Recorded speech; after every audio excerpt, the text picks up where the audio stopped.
Hello, I'm Black Bright News, and I just wanted to talk about Pras Michel, who's hitting the headlines recently. And for those of you who are saying, who the hell's Pras Michel? I've never heard of him. Well, he's a member of that black group, the FUGEES. They were popularized in 1990, in the 1990s. Their album, The Score, sold 20 million copies and won them two Grammy Awards, and it's considered one of the most famous hip hop albums. So that's the FUGEES, FUGEES.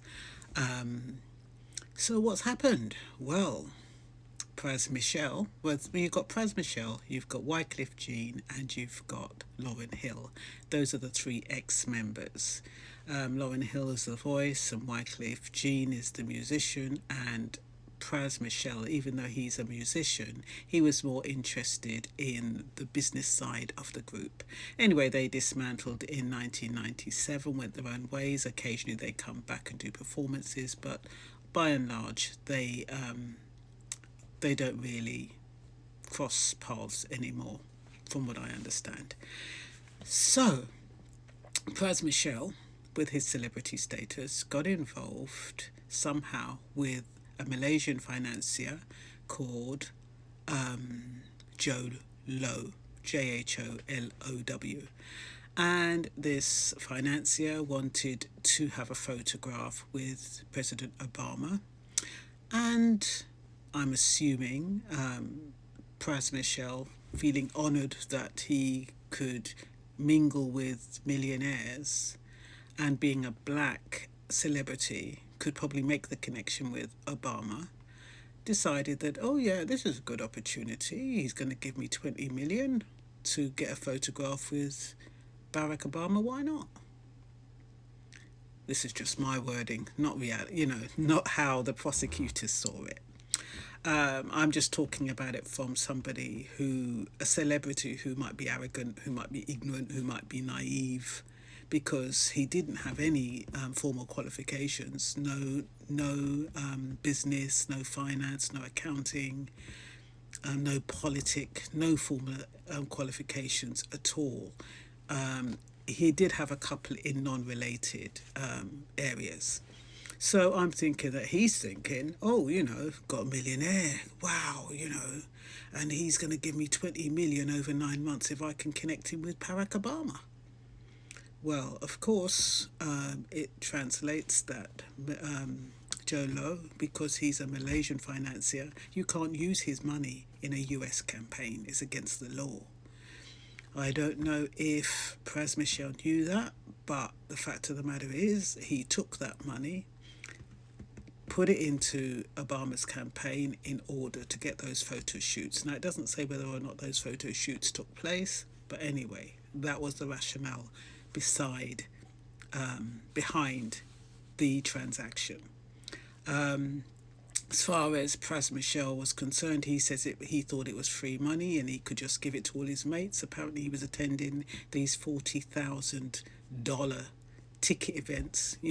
They have these fundraising events, $40,000 for a seat in those places. So of course he must have felt really large, saying, oh look, a few mates of mine, come, let's go to the Barack Obama's fundraising, I'll get you the tickets, using this money received from the Malaysian financier, who is a foreign national, and it is not allowed. So he's ended up in a bind, and because of all of that, he apparently initially he didn't realise it was illegal. He then finds out that it is illegal. He tries to cover his tracks, ends up in more of a bind, and somebody who could have been considered,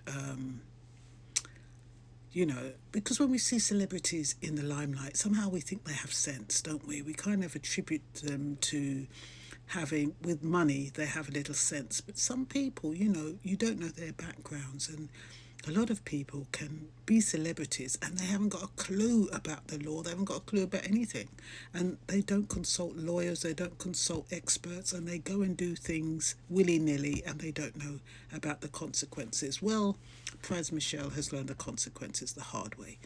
Anyway, lest I digress, I'm just going to quickly go through my notes. I hope I've got enough time, but I think I've given you a summary just in case I don't.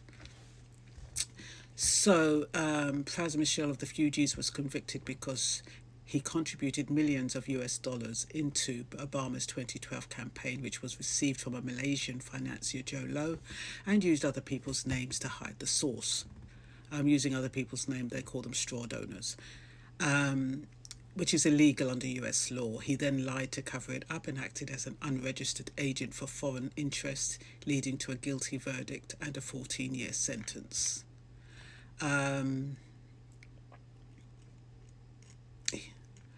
You might ask, why did Pras Michel take the full rap if all those millions were put into Obama's campaign? Was Obama complicit?